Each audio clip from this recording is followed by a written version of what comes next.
بسم اللہ الرحمن الرحیم۔ عورت کی تخلیق مٹی سے کیوں نہ ہوئی؟ جب اس دنیا میں انسانوں کا نام و نشان تک نہیں تھا، ہر طرف خاموشی تھی، نہ کوئی جانور تھا، نہ زندگی کا کوئی نشان، تب اللہ رب العالمین نے اپنے فرشتوں کو جمع فرمایا اور ارشاد ہوا کہ میں زمین پر اپنا ایک خلیفہ بنانا چاہتا ہوں۔ فرشتوں نے ادب سے عرض کیا کہ یا اللہ، آپ ایسی مخلوق بنائیں گے جو فساد کرے گی اور خون بہائے گی؟ اللہ نے فرمایا میں وہ جانتا ہوں جو تم نہیں جانتے۔ اللہ نے حضرت جبرائیل علیہ السلام کو زمین سے مٹی لانے کا حکم دیا۔ جب وہ زمین پر آئے تو مٹی رونے لگی اور بولی کہ مجھے مت لے جاؤ، مجھ سے جو انسان بنائے جائیں گے وہ اللہ کی نافرمانی کریں گے اور اللہ کا عذاب مجھے بھی سہنا پڑے گا۔ جبرائیل علیہ السلام خالی ہاتھ واپس لوٹ آئے، پھر میکائیل علیہ السلام بھیجے گئے،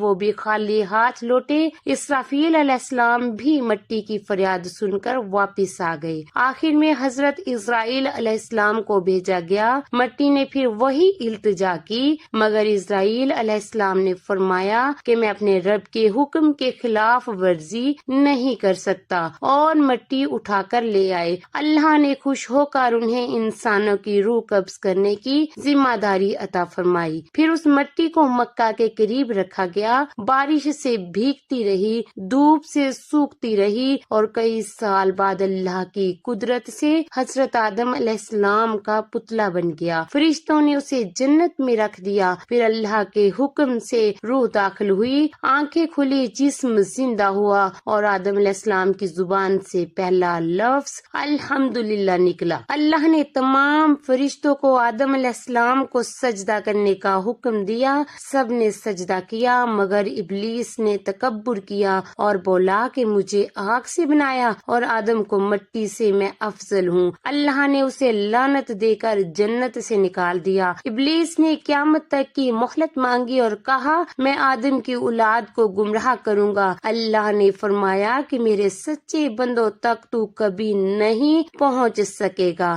آدم علیہ السلام جنت کے تمام نعمتوں کے باوجود اداس رہتے۔ اللہ نے جبرائیل علیہ السلام کو بھیجا۔ پھر ایک رات جب آدم علیہ السلام سو رہے تھے تو اللہ کے حکم سے ان کی بائیں پسلی سے بی بی حوا علیہ السلام کو پیدا کیا گیا۔ جب آدم علیہ السلام کی آنکھ کھلی تو ان کے سامنے ایک نورانی حسین ہستی کھڑی تھی، جن کے چہرے کی روشنی چاند سے زیادہ تھی۔ دل کو خالی پن ایک لمحے میں ختم ہو گیا۔ عورت کی پسلی سے تخلیق کی حکمتیں پسلی دل کے قریب ہوتی ہے، یعنی عورت کو دل کے قریب محبت سے رکھو۔ پسلی جسم کی حفاظت کرتی ہے، ایسے ہی عورت گھر اور خاندان کی حفاظت کرتی ہے۔ پسلی نرم اور لچکدار ہے، ایسے ہی عورت کی فطرت محبت اور نرمی پر رکھی گئی۔ یہ برتری یا کمزوری نہیں بلکہ تکمیل اور باہمی ضرورت کی علامت ہے۔ جبرائیل علیہ السلام نے فرمایا کہ نکاح کے بغیر قریب جانا جائز نہیں۔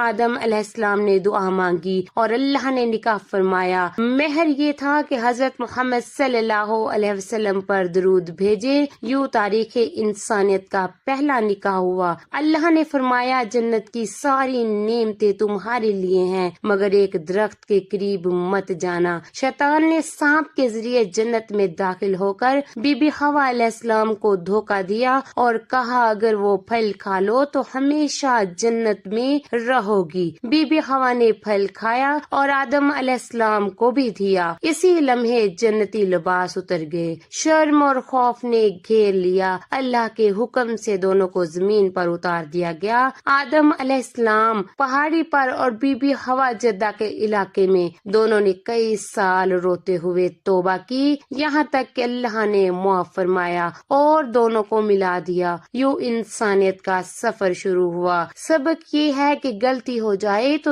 توبہ کرو، کیونکہ رحمت کا دروازہ ہمیشہ کھلا ہے۔ اگر آپ اپنی ماں، بہن، بیوی یا بیٹی سے محبت کرتے ہیں تو یہ ویڈیو بھی شیئر کریں اور لائک کریں تاکہ ایسی ہی ویڈیوز کے لیے آپ کو نوٹیفیکیشن ملتے رہیں۔